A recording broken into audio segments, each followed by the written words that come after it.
যে এখান থেকে দরজাটা নিভে গেছে। বাবা, এবার আমার পাক্কা শিওর কনফার্ম যে এখানে ঘরের মধ্যে কিছু আছে। মনে হয় না যে আমি আর এখান থেকে বেরোতে পারবো, কারণ দরজাটা বন্ধ করে দিয়েছে আর লাইটটাও বারবার নিভে যাচ্ছে, কিন্তু মনে হচ্ছে আমার পিছনে কেউ আছে।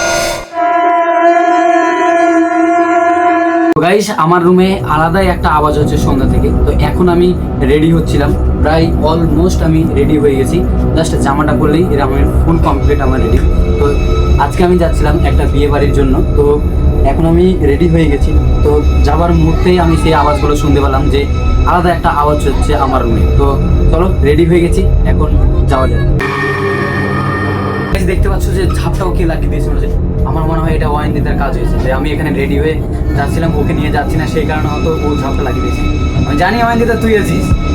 ওয়াইনদিতা, ওয়াইনদিতা, ওয়াইনদিতা, ওয়াইনদিতা, ওয়াইনদিতা। গাইস, পুরো আমার ডাউট ক্লিয়ার হয়ে গেছে যে আমার রুমেই ভূতটা আছে মনে হচ্ছে। আমার মনে হয় না যে ওয়াইনদিতা এই কাজটা করছে, যে বারবার ও লাইটটা নিভাচ্ছে বা এই যে এখান থেকে দরজাটা নিভে গেছে। এবার আমার পাক্কা শিওর কনফার্ম যে এখানে ঘরের মধ্যে কিছু আছে। যাই হোক করে আমার দরজাটা অলরেডি বন্ধ হয়ে গেছে। একা একা বন্ধ হয়েছে না ওয়াইনদিতারা জ্বালাচ্ছে, আমি কিছু বুঝতে পারছি না। তো চলো দরজাটা যাই, দরজার কাছে যাই, গিয়ে দরজাটা দেখি দরজার কাছে কে আছে। তো দরজাটা এখন আমি খুলছি। দেখতে পাচ্ছ এখন দরজার মধ্যে কেউ নেই, কিন্তু অটোমেটিক দরজাটা লেগে গেছে।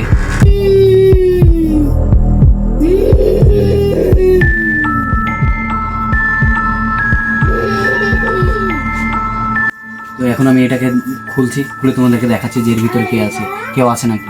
মনে হয় না যে আমি আর এখান থেকে বেরোতে পারবো, কারণ দরজাটা বন্ধ করে দিয়েছে আর লাইটটাও বারবার নিভে যাচ্ছে, কিন্তু মনে হচ্ছে আমার পিছনে কেউ আছে।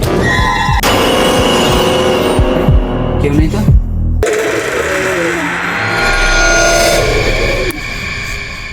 তো এখানে তো কেউ নেই।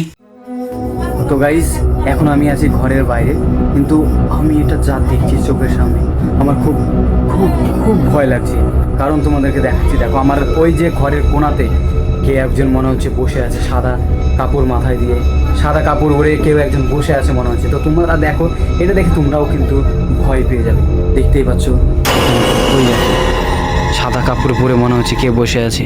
তো চলো ওর কাছে যাই।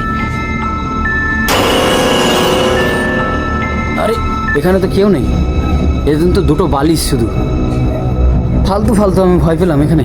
আমার ঘরের ফ্যানটা হঠাৎ করে ঘুরতে লেগেছে।